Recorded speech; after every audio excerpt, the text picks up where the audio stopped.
So, John, welcome to my podcast. Hi everyone, thanks for having me today. Okay, so tell me about you and your role with the company. Sure, but maybe let me quickly introduce myself. Yes. My name is Jonathan.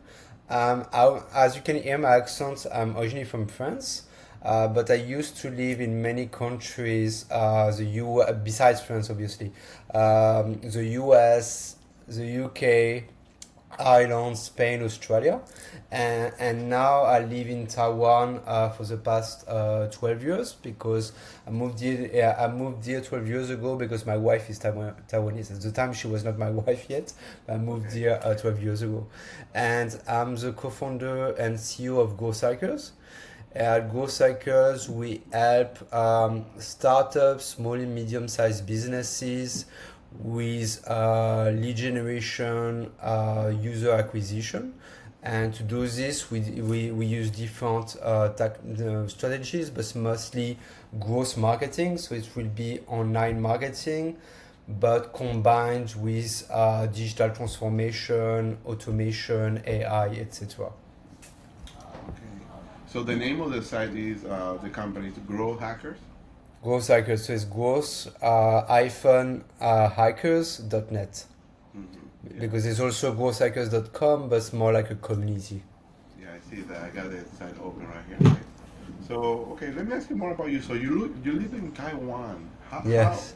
And how's life in Taiwan compared with life here in the U.S., for example? So the life in Taiwan is not as you would picture it because, like for example, myself, all I knew about Taiwan, I would say 10 or 15 years ago, is when I was a kid, all my toys were made in Taiwan.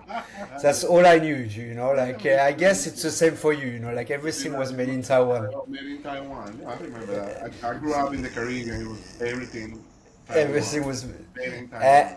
and so before to move here, what I thought all I was expecting was like a big factory, like I didn't really know what I A was bunch of going to Legos find. all over the place. Yeah, and at the end, no, it's very different from what I expected because first, it's a lot of mountains. Like two-thirds of Taiwan is mountains, so you wouldn't Really? picture it this way. Yes, 65 or 70% of the country is mountains. The west coast is like very developed for so factories, etc. In the middle, so it's only mountains, and the east it would be more like beach or the coast side. And what really like shocked me at the beginning when I came to Taiwan, after I would say it also happened in many countries when I went to travel to Asia, is Hmm. how welcoming the people are. Like when I arrived here, I didn't know anyone. I didn't speak a single word, and I felt like home right away. And so, like the people in Taiwan, but also in many other Asian countries, are extremely welcoming, and that's really nice. I know in the US you have this mindset as well. In Europe, not that much. So in Europe, it's not as welcoming as you would think, Yeah. but in Asia, it is. So that's yeah, I felt like home right away. So that's why I never left after this. Oh, that's great. So how are they very sweet, very kind? Like they want you to feel at home. Yeah, it's because like in Taiwan, their religion, 90% is like Tao. So Tao, for most people know Buddhism. So Tao is not Buddhism, is not that far from Buddhism. So that's really open-minded. I would say Tao is even more open-minded than Buddhism actually, or at least that's how they describe it here. And so they accept pretty much. They don't have, like Judaism, Islam, or Christianity have so many rules. Like you Yeah. have to do this, you have to respect this, whatever. In Buddhism, it's like there are almost no rules. It's almost like a philosophy or a way of thinking. So it's kind of like you are very like accepting of others, of nature, of pretty much everything. I would say the kindness of Taiwanese, it's a lot from the religion. Okay, that's interesting. Wow, it's nice. So how long it took you to learn the language? Uh, Still learning, I would say, because in Taiwan there are two or three languages. The main languages is Mandarin, so Chinese. The second languages is Taiwanese, because there's also like the local languages. This is another one is more like Aboriginal. So I would say like for Chinese, I can go around like asking for a beer or a coffee or the direction, but I will not have a conversation like we have right now. Really? So how you handle the communication over there? It's like the Taiwanese are very shy and very humble, so they will tell you that they don't speak English, but actually they do. You know, like they tell you, oh, I don't like, yeah, they do. They tell you, oh, I don't speak English, but actually, when you speak to them, their English is much better than my Chinese. And if I just say hello in Chinese, they tell me my Chinese is amazing. Yeah, I'm like, but your English is much better than my Chinese. So if my Chinese is amazing, then your Chinese, your English is fantastic. So now, like, they're very humble and very shy, but they will tell you that they don't speak English, but most of them do, honestly. Now you're really making me want to go over there. I always You wanted to go should. like Japan, China. I always want to go to any of those places. All Taiwan. the countries are very different because it's funny because Taiwan is a bit Japanese, is a bit Chinese, because it has been occupied by many countries in the past. So, like, it has been occupied by the Chinese, it has been occupied by the Japanese, but it has also been occupied by the Portuguese and the Dutch.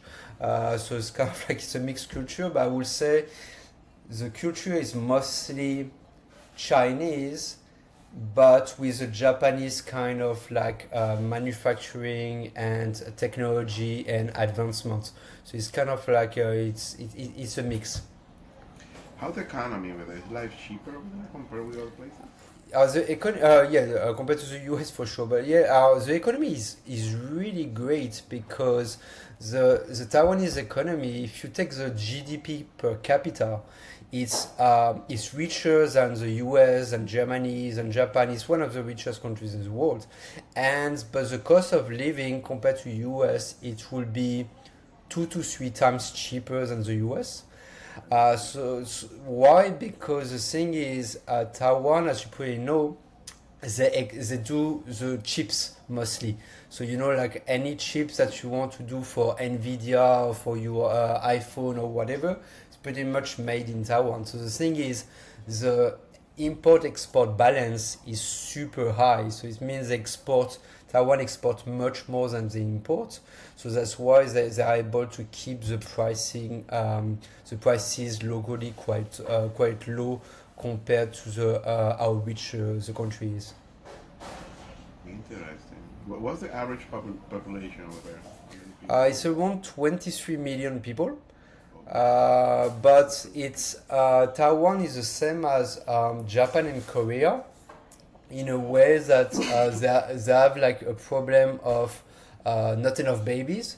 So the thing is, their population right now in Taiwan is stagnating, but is going to start decreasing in the next few years And why is that?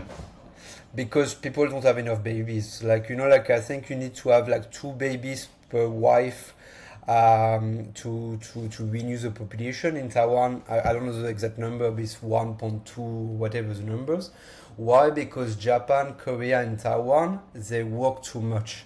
Like, like Americans work a lot, but when you come to Asia, you're like, okay, okay, that's one stage higher. Like for Oh, they work example, a lot.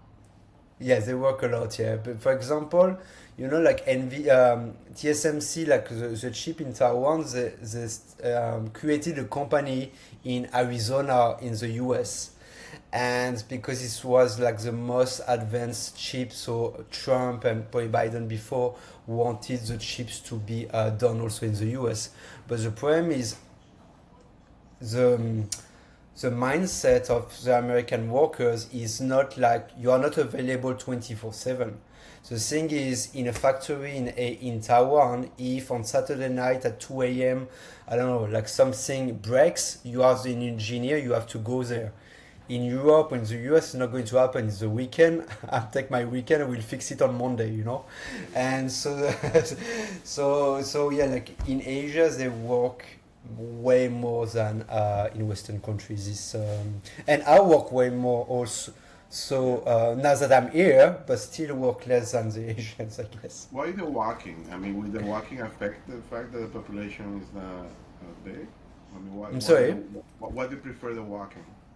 So working, no, it's in the culture from when they are very young. I would say it's in the education with where Chinese, Singaporean, Korean, Japanese, Taiwanese. It's like since they are very young, the parents tell their kids that they have to work hard at school, they have to have good uh, grades, good results, etc. And even like it's not like even the Asians Americans usually they are the best at colleges in the US as well. Why? Because from the education from they are young, their parents tell them that yeah you have to work hard, you have to study hard, etc. So I guess that's really engraved, I guess, from when they are young. Well, that makes sense. Well, it does explain why they're so disciplined and they're so productive. I can't Yeah. deny that. The Asian people in general, I have a lot of admiration for them because of how disciplined, respectful, how they teach that honor to the kids. Things that you don't see, especially in this side of the world, that much. Kids are just growing and growing, and but always the Asian culture is teaching them the honor, respect, dedication, work hard. You need to have an education. You need to be a family person and love and respect all of that. I always admire that. Yeah, and even when you see in American companies, like the CEO of Google is Indian, the CEO of Microsoft is Indian, Yeah, the CEO of Nvidia is Taiwanese. So it's kind Taiwan. of, so yeah, There is a why. they're not French, you know. There's a reason why. All right, Jan. So let's talk about your role with it. So you're the founder of the company. Yes. Okay. How many employees do you have? Right now we are just under 20, I think. 20. And how long you been in business? Have you been in business? We started in 9 years ago. I think it was 2016, but we stayed like very small. We were only three or four until the end. I can't remember if it was 2018 or 2019 now. Around 2019, so maybe a year before COVID. And then we really started to grow surprisingly from the beginning of COVID, I guess. So that's when we started to grow. It's not I don't think it's related to COVID, but that's just when we started to grow. Okay. And why the name Growth Hacker? Why the name? Uh, that's a good question, and not many people ask me that question actually. It got my attention right away because as soon as I open it, I'm an engineer, so when I open this, I'm like, oh my god, what is this? No, no, no. Like I will tell you, it's a good question because before creating Growth Hackers, I was working at a startup first in Taiwan, and then we moved to the UK. And what I was doing at that startup is digital marketing and growth hacking. So helping that startup, but also the other startup in the accelerator, generating leads, getting traffic, getting downloads, getting users. And bad story happened at the startup, so we all decided to quit. And one of my coworkers and I were like, "Oh, we can see there is a high demand for digital marketing or growth hacking or lead generation for startups. So let's create our own company." And so what we did is we're like, okay, let's come up with a name first.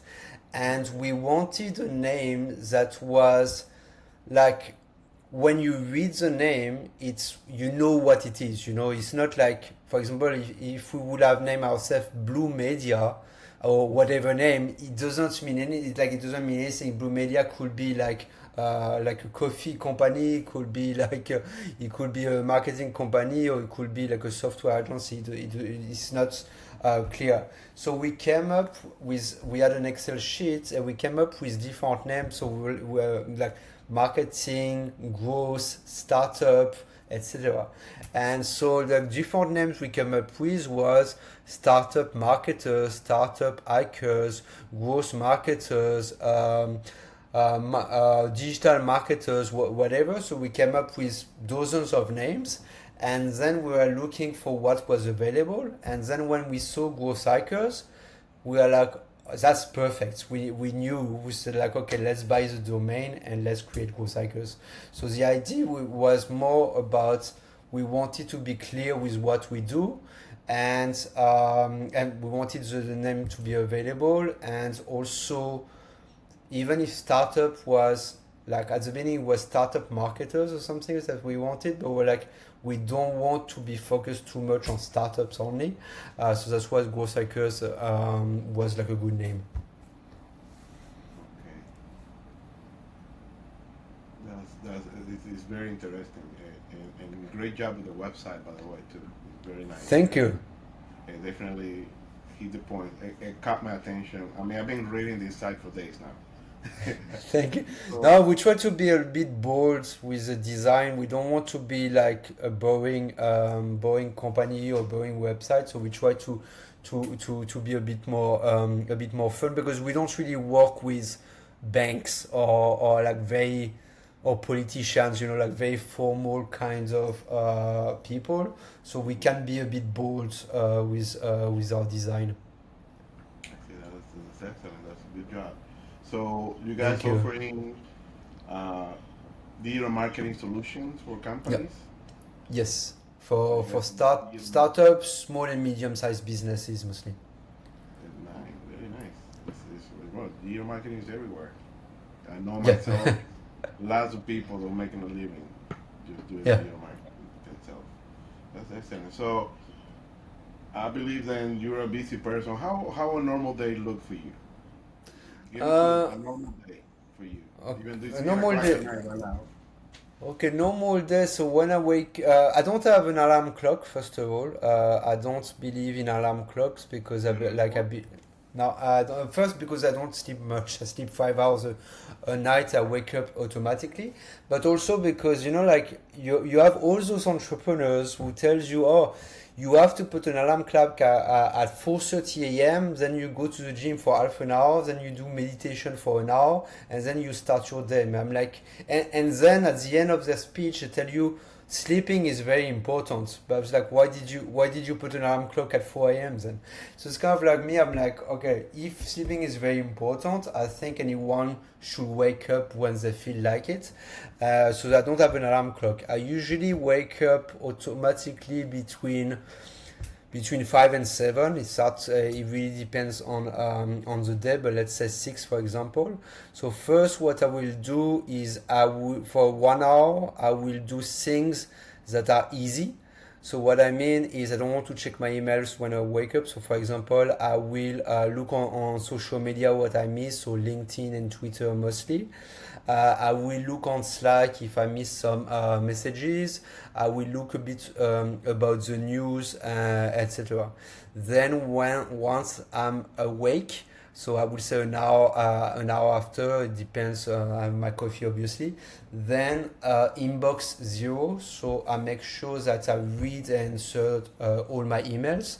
So it takes me anytime between half an hour and 2 hours, depending on the days, obviously.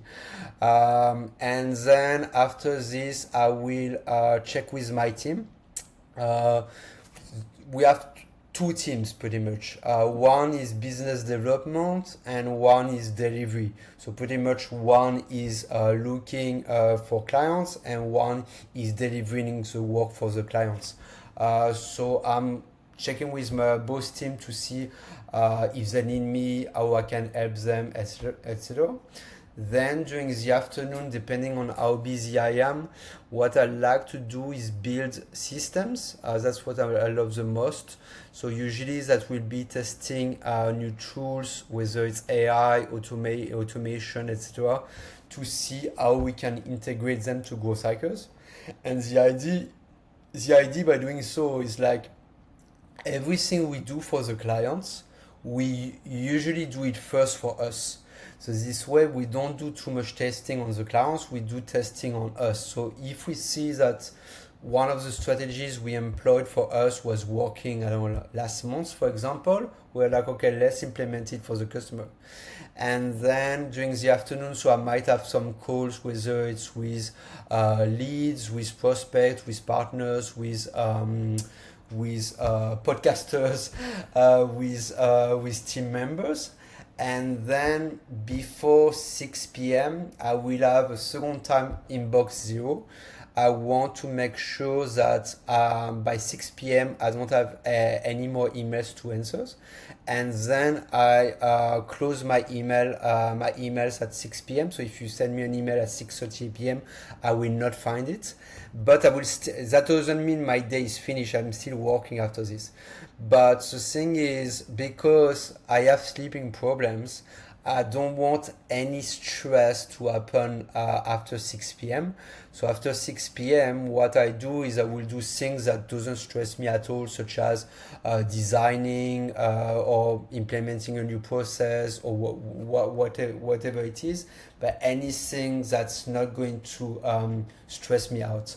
So that's pretty much, and then my day finish really depends, but like anywhere between 7 and 10 p.m. depending on the day, depending on the week, depending on the day of the week as well. Wow. Sounds, yeah, definitely a very busy day, but you sound very disciplined too, the way you. I have my own organization.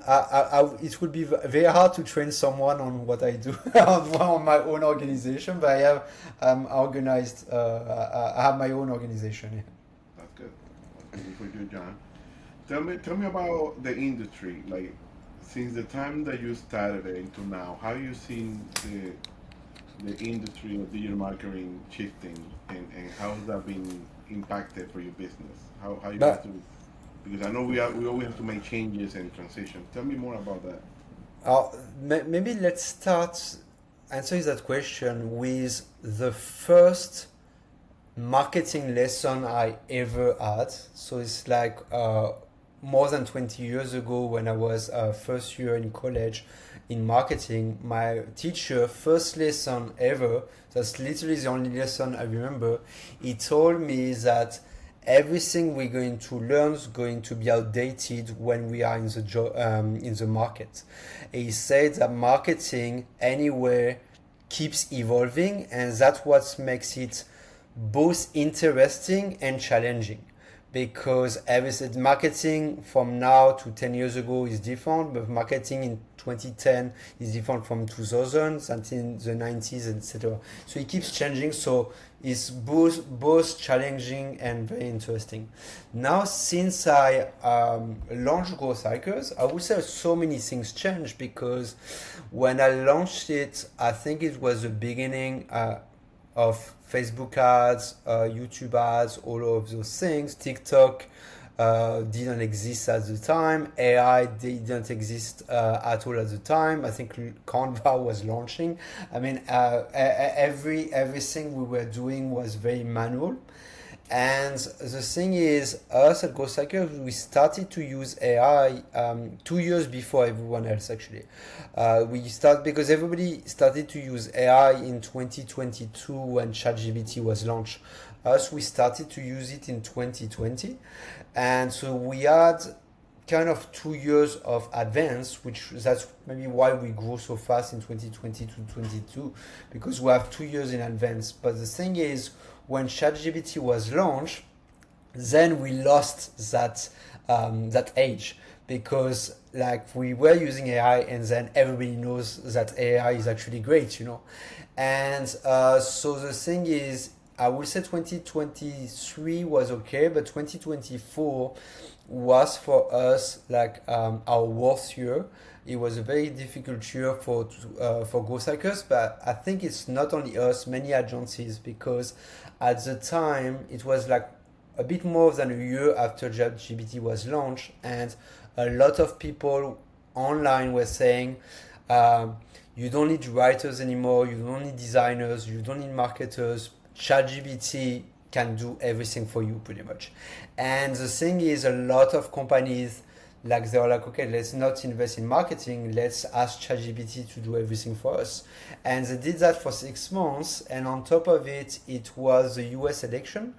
And every 4 years during the US election, I don't know if you notice it being in the US, but like the US stops for 6 months. You don't do business, you don't do anything because the economy is like all about politics, whether you are red or blue, I don't really care. But everybody talks about politics and nothing, and it's always unstable. Doesn't matter who's going to be elected. And then once Trump or before it was Biden is elected, then it restarts again for no reason. And when the U.S. stops, the world stops a little bit as well. It's the same as like mid-July to mid-August, Europe stops. And mid-July to mid-August, because Europe stops, the world is slowing down as well. So it's kind of like it's the same when there's a US election. So the thing is, so in 2024 there was both the US election plus AI taking over, so it was very difficult. And then since end of 2024 or beginning of 2025, both things restarted in a way that okay, now the US have a president, let's restart things. And on top of it, people found out that ChatGPT can't do everything. Unfortunately, maybe it will in the future, but it's not really yet. So now since the beginning of the year, it's getting better. But as I was saying, it's like what we need to do is go fast, evolve a lot. So we were using AI like a while ago, like 4 or 5 years ago now. Now lately in 2025 we use a lot automation. So it's kind of like it's not AI, it's really automating like repetitive task. And when you combine AI and automation, then it can really you can really 10x any system pretty much. That's what we try to invest in right now, automating plus using AI. But as everything, it takes time to it takes a lot of time to do it. It's not like a click of a button and everything is done. You need to Hopefully, it was. I see that. So it's amazing how the economy here in the U.S. affect Taiwan. Oh, I think. Oh, yeah, because Taiwan and the US especially are very well connected. Because first, there's a lot of Taiwanese entrepreneurs in the US.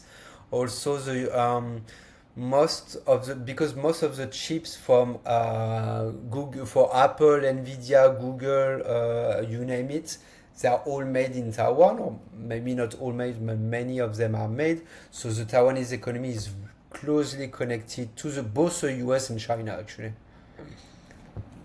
So what can you say that is working well for you right now? You can say AI is working well for you.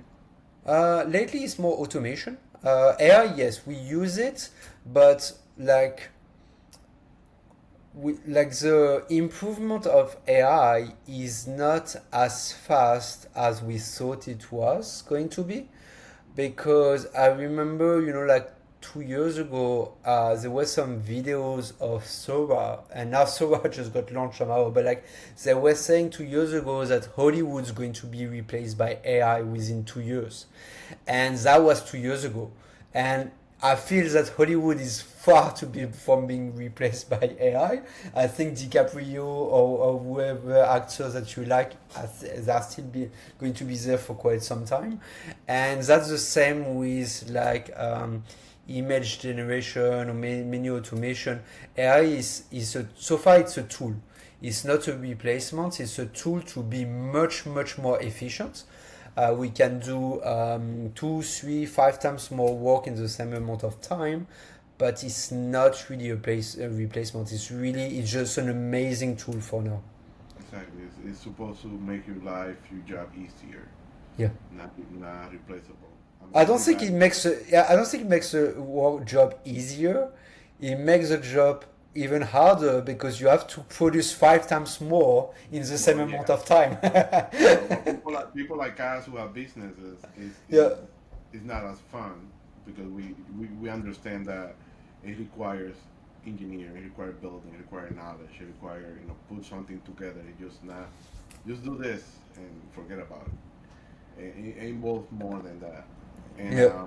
so I see that it's been working. So what has been something for your company, for your business industry that has been frustrating for you? Um, oh, the frustrating, there's so many, but like, frustrating one would be like, there's a lot of scammers in the company, in the industry, where they will. For me, I always tell my team, you should under promise and over deliver. But the problem is in the industry, there's so many people who do the opposite. They overpromise because so they overpromise and underdeliver. But the thing is, it's very hard to compete with someone who's going to overpromise. Because, for example, one, if you contact us and you contact another agency and I don't know whatever goal you have, and we tell you, I don't know, we cannot achieve your goal. It's impossible. We can achieve it 50% in the next 9 months. Whatever something transparent. Then there's another agency. They say, oh, we can 10x your goal in 3 months. So it's like you're like, okay, I want to go with that agency who's like it's going to 10x my goal in 3 times shorter time than John. And so there's a lot of people who overpromise, and then when they contact other agencies, they tell us, oh, I already had a bad experience with an agency. They tell us they're going to, I don't know, make us $1 billion company in 6 months.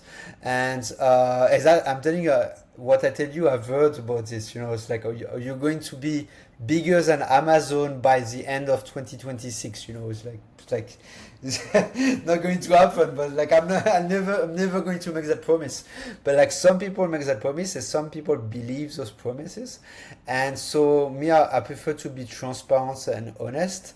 So it's good because we get the right customers, but it's unfortunate to see people being scammed Yeah. pretty much by people in the industry.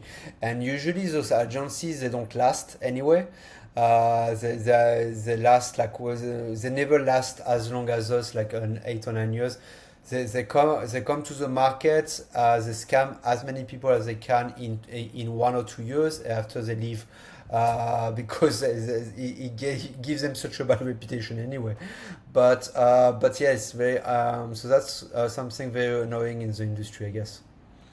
Yeah, scammer. Yeah, it's definitely because they want to promote for example, get rich quick systems, Yeah. and everybody wants to make more money. Everybody wants a better life, so they're exploiting that option and scamming a lot of people. Unfortunately, I've seen that it happening everywhere. Happening, Yeah.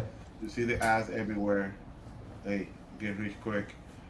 Give me a few $1,000. I show you how, and yada yada yada. And the people just jump and they got a bad experience and lose money. So, how you think that something like that could be not preventable? How can your industry, for example? I know you mentioned that you under promise instead of over It's promise. very hard for people to because like the scammers make so much money because there's so many people who want to be scammed.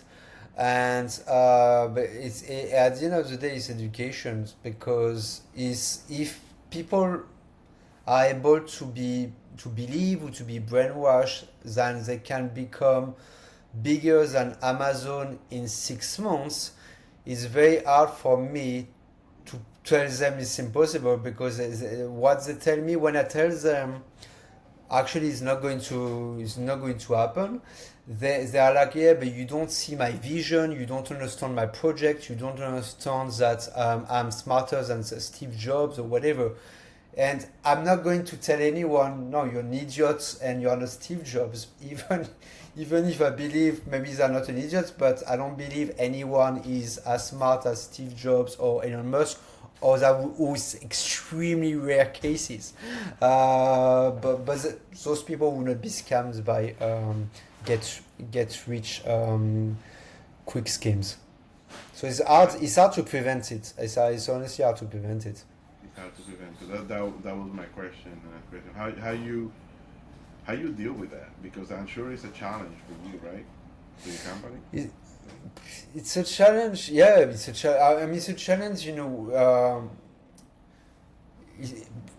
Me, like the thing is, like as you can see when I speak, I'm very transparent. So that's what people, whether they're prospects or clients, they like that. I think I'm honest. I feel people feel that I am. So when I tell them like completely transparently, like yeah, I don't think that what they promise will happen. They they thank me for my transparency, but they still go with the other companies. They're like, yeah, but they promise 10 times the results than you did. So I'm going with them. And I'm like, yeah, so there's nothing. And from us, there's almost no chance to ever sign those clients in the future because they will have such bad experience with agencies, so they would be scared that we're going to do the same, even if we are not going to. But yeah, I wish the education of everyone was better. But it's not only the education because in Asia, for example, as I was saying, like people are very well educated, but people get scammed everywhere. It's just kind of like people get scammed whether you are in the West or in Asia or in Latam or in Africa. It doesn't really matter. There's scammers, there's scammy. Yeah. Like I said, we all want a better life, right? We all want. Yeah. Everybody wants money. Everybody wants a better future, better present. So unfortunately, scammers take advantage of that.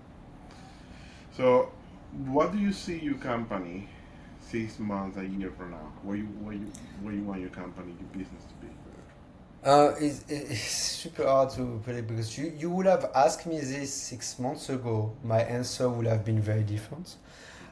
Because like at the beginning of this year, actually last year, there was an American agency who wanted to acquire us.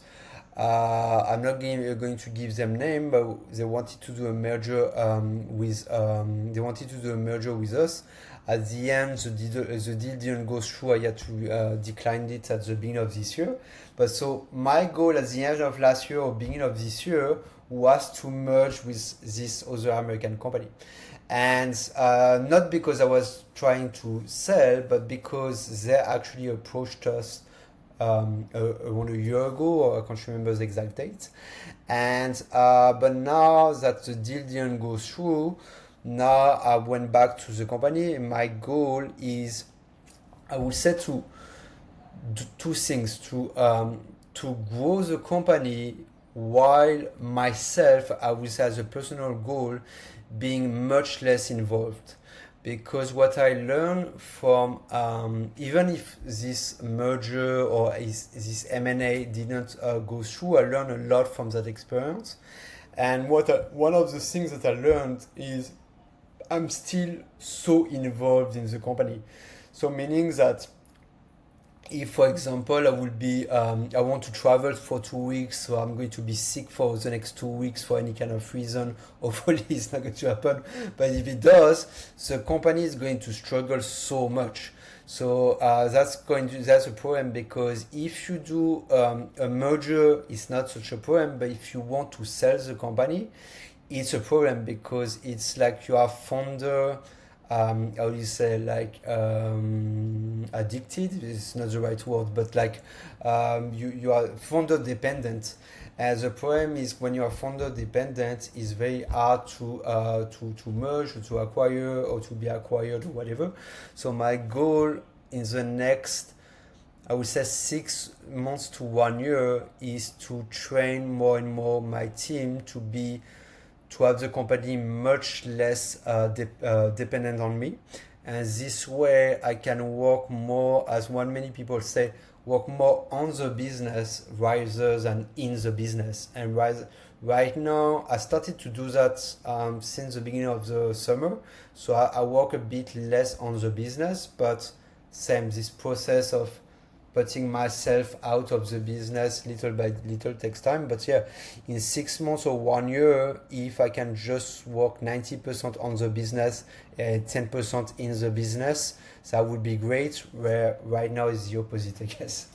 Yeah, it seems like you need maybe a partnership that can help you with that Yeah. and train your employees. Are you planning to? Do you have customers here in the U.S.? Yeah, actually, most of our clients are either in North America or Western Europe. So I think it's like, I don't know the exact percentage, but I think it's one third, one third, one third. So what I mean by this is one third in North America, mostly US, but a bit Canada as well.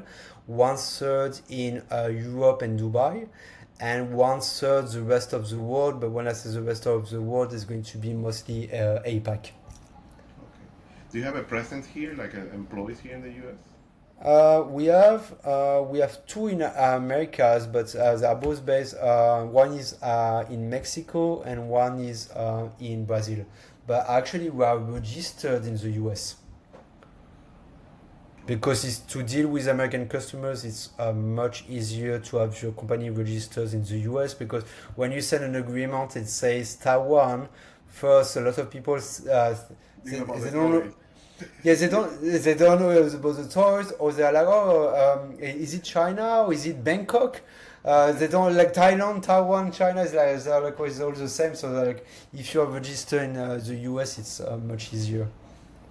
I understand. Okay. Oh, I see that.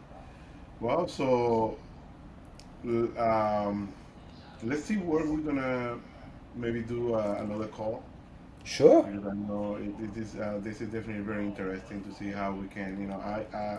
I know you using AI. You're planning to keep using it. As a company, we provide that kind of service. I would like to offer you some kind of partnership, if you want to call it that way. So maybe we can work together and see what we can do to make this happen. What do you Sounds think? good. Sounds great. Yeah. All right. So you have access to my calendar. I'll send you the link where you can because I don't.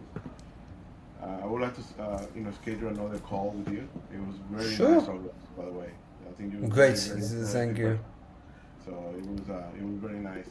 So I will email you my calendar so you can schedule a Perfect. time. Even I if it's will. 8 o'clock in the morning, it's fine. I wake up early. If it's on your calendar, it's okay. If it's on your calendar, yeah, I I'll can look book at my it. calendar because I'm definitely very, very interested in your business.